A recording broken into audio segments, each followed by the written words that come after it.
आत्ता आम्ही सगळेजण जे बघतो आहोत की 2.5 वर्ष महाविकास आघाडी सरकारमध्ये जे सहभागी होते त्यातले अनेक जण आता महायुती सरकारमध्ये सहभागी आहेत आणि थेट मंत्र्यांकडून विधानं येतात की त्या सरकारने ही चूक केली आणि मग आमच्यासारख्या लोकांना हा प्रश्न पडतो, अरे तुम्ही त्या सरकारचा भाग होतात ना.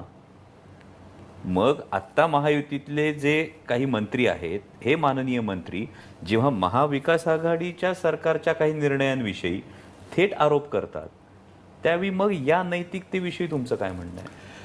असं आहे की मी मगाशी सांगितलं 15 वर्ष मी ज्या सरकारचा भाग होतो त्या सरकारच्या बद्दलच्या चुका सांगण्याचा मला नैतिक अधिकार नाही आहे. तसं 2.5 वर्ष आमच्या सरकारमध्ये जी लोकं होती त्या लोकांपैकी आज सरकारचं संख्या 29 मंत्री आहेत महाराष्ट्रात. 29 पैकी 14 मंत्री आमच्याकडून आणि एकनाथ शिंदेंचे जे पूर्वीच्या जुन्या मंत्रिमंडळात होते 2.5 वर्षात त्यातले 14 मंत्री आता त्यात आहेत. आणि जवळपास भारतीय जनता पक्षाच्या ऐवजी एकनाथ शिंदे साहेबांचे 9, आमच्याकडून गेलेले 9 असे 18 मंत्री, म्हणजे मेजॉरिटी ही बाहेरचीच आहे. आणि 29 वजा 18 म्हणजे 11-12 मंत्री भारतीय जनता पक्षाचे आहेत. त्यामुळं आमच्या सरकारमध्ये ज्यांनी काम केलं, ज्या 14 लोकांनी, त्यांना नैतिक अधिकार होत नाही की त्यावेळी. आता मी तुम्हाला उदाहरण सांगेन की एकनाथ शिंदे नगरविकास मंत्री होते.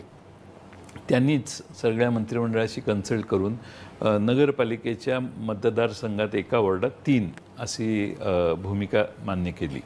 आणि त्याच्या बाबतीत कायदा झाला, सगळं झालं. आणि त्यानंतर ते सरकार बदललं आणि आता त्यावेळी निवडणूक घ्यायची सगळी तयारी करून आम्ही तयारी केलेली. आता ह्या निवडणुका होत नाहीत आणि एका मतदारसंघात 3-4 म्हणजे मुंबईत वॉर्ड वाढवण्यात आले, अनेक शहरात वॉर्ड वाढवण्यात आले. तशा मी त्यावेळी सांगत होतो की सेन्सस ज्यावेळी झालेलं आहे, सेन्सस बेस्ड हे करायचं असतं. पण हे गृहीत धरून की 5 वर्षांनी एवढी लोकसंख्या वाढलेली असेल तर गृहीत धरून रेटून ते वॉर्ड वाढवण्याचं काम झालं. त्यावेळी मी सांगत होतो की हे नॉट राईट. बेस एक काहीतरी धरला पाहिला, पण ॲडॉक काहीतरी एवढी लोकसंख्या राज्याची वाढली असेल असं गृहीत धरता येणार नाही. आज तेच मंत्री, तेच खातं, तेच मुख्यमंत्री, तरी त्याच्यावर आता कोणती ॲक्शन नाही, निवडणुका होत नाहीत. म्हणजे आपण त्या सरकारमध्ये मागच्या जे होतो, उद्धव ठाकरेंनी कोविडच्या काळात अतिशय चांगलं काम केलं आणि देशात सगळ्यात आदर्श काम महाराष्ट्रात झालं. कोविडच्या काळात चांगलं काम झालं. उलट आमचं सरकार होतं आणि 3 पक्षाचं सरकार जरी असलं तरी केंद्र सरकारचं सहकार्य आम्हाला नव्हतं मिळायचं. GSTचे पैसे लवकर यायचे नाहीत. केंद्र सरकारकडून महाराष्ट्रात काही वादळं वगैरे आली, नुकसान झालं, त्याची नुकसान भरपाई वेळेवर यायची नाही. असे बरेच अडथळे आम्हाला केंद्र सरकारने दिले. तरी सरकार व्यवस्थित चालवण्याचं काम आमच्या सगळ्या लोकांनी केलं आणि लोकांच्या पसंतीला उतरत होतं सरकार. त्यावेळीच काही लोक बाजूला गेली, काही वेगळ्या कारणानं गेली. त्यामुळे ते सरकार 2.5 वर्षाचं पडलं.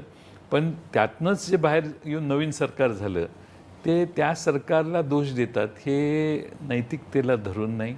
लोकांनाही मला खात्री आहे ते पटत नसेल. मग आपण यामध्ये जो उल्लेख केला तो स्थानिक स्वराज्य संस्थांच्या निवडणूक